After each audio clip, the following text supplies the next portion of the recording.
I'd like to start off by saying thanks again for joining me for another exciting preview of Creative Knitting Magazine. In these videos, it's always my goal to introduce you to a new technique that you can use right away. As a passionate knitter myself, I'm constantly on the lookout for sharpening my skills whenever I have the chance. I'm sure you can't wait to hear about what's in store, so let's get started with the preview. In Beth Whiteside's tutorial, Practical Pleats Wonder Swells, you'll learn a variety of easy techniques that add intriguing surface decoration to the simplest of designs. Pleat and tuck techniques allow you to fold knit fabric back on itself, creating flaps and corded ridges. Let's take a quick look at a few methods. Tucks. These are similar in appearance to a welting cord of upholstery.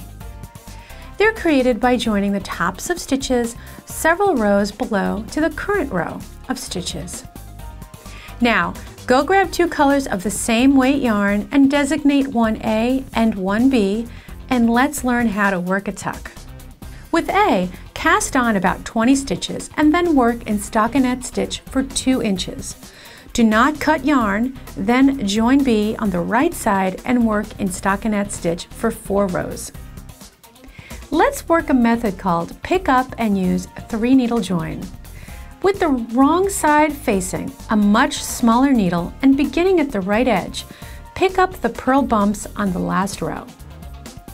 Count your picked up stitches to see if you have the same number as on the needle for the current row. Hold the 2 needles parallel and with A, work a 3 needle join.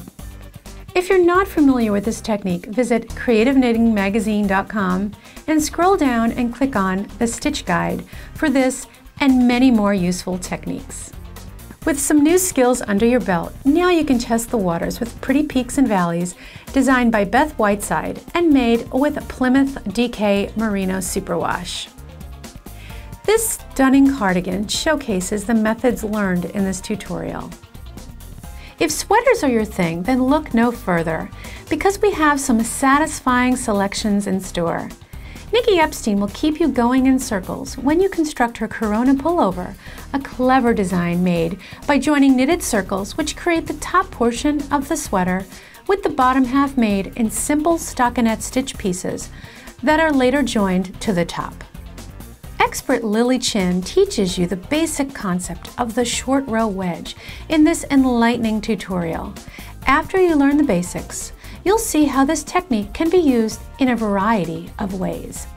Join Lily in her comprehensive online knitting class, Shaping Up with Short Rows. You'll learn how to add invisible shaping to your hand knit pieces to fit your body perfectly. Visit anniesonlineclasses.com for more information. In the Raised Ridges jacket, Lily gives you a chance to practice working short row pockets on this richly textured cardigan while you have fun exploring your new skills. Now, let's move on to a quick preview of some of the hottest accessories of the season. Northern Lights, made with Lion Brand LB Collection wool, stainless steel, and amazing, is crafted with a unique mix of lace weight yarn made with stainless steel and worsted weight wool. This neckerchief needs no fancy stitch work.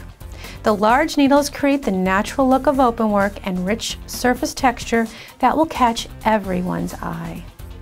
If you're short on time, Chameleon, made with Magic Ball from Be Sweet, is an easy-to-knit continuous I-cord necklace which looks more complex than it appears because this unique yarn changes colors and fibers as you knit. Chunky Ruche Cowl, designed by Sarah Holman, is a super quick and super easy cowl that you can make in just a few hours. And for that extra special touch, lace in a pretty satin ribbon. 2 sides to every story, designed by Andy Javori and made with Alpaca Dance from Premier Yarns, is made by working a series of pleats, which gives a dimensional look to this highly textured, reversible cowl. Let your inner designer come alive and have fun picking different buttons for each side. As always, you can find out much more about this issue by visiting creativeknittingmagazine.com and click on the Current Issue tab. You can also visit me at creativeknittingmagazine.com/blog, where you can watch my weekly tutorials and gather invaluable tips, tricks, and knitting advice. If you'd like to share a special topic for a future tutorial, please contact me at editor@creativeknittingmagazine.com. Thanks, and I'll see you next time.